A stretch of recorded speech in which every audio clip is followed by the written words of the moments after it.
2004 உருவான கடற்கோளால் சென்னையில் உள்ள செல்வனகுப்பத்தில் மிக பழமையான முருகன் கோவில் வெளியே வந்தது.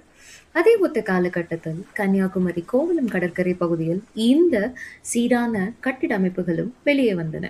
கடல்சார் ஆய்வாளர்கள் மற்றும் தொல்லியல் துறை ஆய்வாளர்களால் ஆய்வானது மேற்கொள்ளப்பட்டு இந்த சீரான கட்டிட அமைப்புகள் கிபி 15ஆம் நூற்றாண்டைச் சேர்ந்த பழங்கால கல் குவாரிகள் என்று அடையாளம் காணப்பட்டது.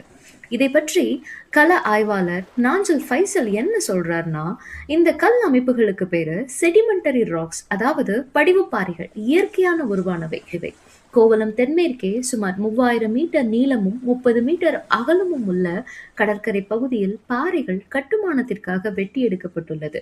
கடலலைகள் அதிகமாக இருக்கிற இந்த பகுதியில் பல நிலைகளில் வரிசையாக கோடிட்டு குறிக்கப்பட்டு கற்கள் வெட்டி எடுக்கப்பட்டுள்ளது. இதை மேலும் இந்த கற்களை வெட்டுக்கல் அல்லது சீவுகள்னு சொல்றாங்க. இந்த கற்களோட பயன்பாடு 18ஆம் நூற்றாண்டில் கட்டப்பட்ட கோட்டை கட்டுமானத்திற்காக பயன்படுத்தி இருக்காங்க. இந்த கற்களை வேற எங்கெல்லாம் பயன்படுத்தியிருக்காங்கன்னு பார்த்தா ரொம்ப ஒரு பெரிய ஆச்சரியங்க. சமீபத்தில் நாஞ்சல் ஃபைசல் சாரால் பெயரிடப்பட்ட குமரி பெருஞ்சுவர் அப்படின்னு சொல்லப்படுகின்ற த ஹெரிடேஜ் வால் ஆஃப் கன்னியாகுமரி, இந்த சுவரில் இந்த கற்களை பயன்படுத்தி இருக்காங்க.